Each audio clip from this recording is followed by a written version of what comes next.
ఉప్పుకి ఐశ్వర్యంకి ఉన్న సంబంధం ఏంటి? మహాలక్ష్మి సముద్రం నుండి పుట్టింది. సముద్రంలో ఉప్పు ఉంటుంది.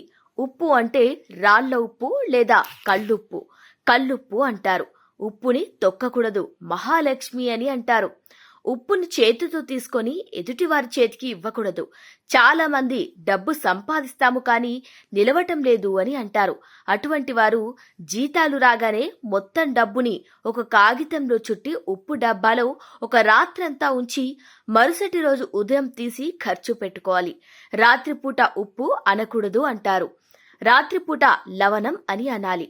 ఉప్పును శనీశ్వరుడికి నూనెతో పాటుగా వేస్తారు. అది వేరే విషయం.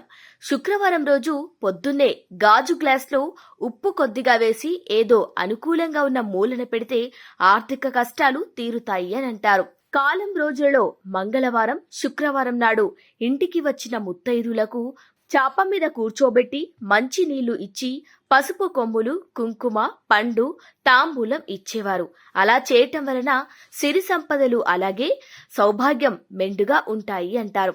కొందరు ఎర్రటి గుడ్డలో రాళ్ల ఉప్పు పోసి ఇంటి గుమ్మం ముందు కడతారు.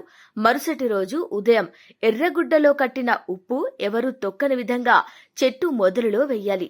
అలా కట్టడం వలన సుఖ సంతోషాలతో ఇల్లు కలకలలాడుతుంది అంటారు. ఏదేమైనా ఉప్పు అరువు ఇవ్వటం, అరువు తెచ్చుకోవటం సరికాదు. ఉప్పు అనగానే ప్యాకెట్ తీస్తారు చాలా మంది. అది కాదు, రాళ్ల ఉప్పు అనేది ప్రాముఖ్యత కలిగి ఉంది. ఇటువంటి విషయాల్లో వితండవాదం చేయకండి. నచ్చితే ఆచరించండి, లేకపోతే లేదు. ఆచరణ వలన తప్పక ఫలితం ఉంటుంది అని నమ్మిన వారికి ఆపై ఎవరికి ఇష్టం వారిది.